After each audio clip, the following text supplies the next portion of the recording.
बोधकथा. प्राचीन भारतात नागार्जुन नावाचा एक महान रसायनशास्त्रज्ञ होऊन गेला.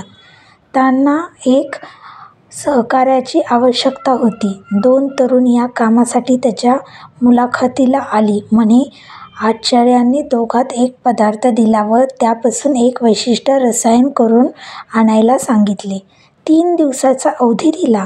दोघं उत्साहाने कामाला लागली. 3 दिवसांनी परत आली. आचार्यांनी विचारले, कामात काही अडचण आली नाही ना?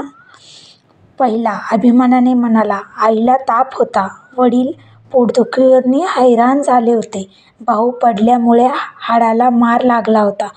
पण माझी साधना मी सोडली नाही व हे रसायन करून आणले आहे.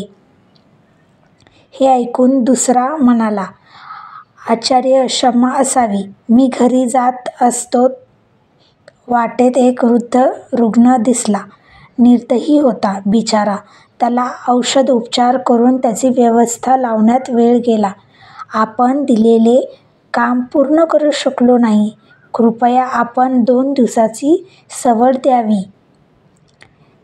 हे ऐकून आचार्याने त्याची निवड केली. ते म्हणाले, रसायनशास्त्राचा उपयोग जीवन रक्षणासाठी झाला पाहिजे. समाजविन्मुख ज्ञानाचा काय उपयोग? असे म्हणाले. आणि तात्पर्य, ज्ञानाच्या शिक्षणाचा उपयोग समाजात झाला तर खऱ्या अर्थाने शिक्षणाचा उपयोग झाला असे समजावे.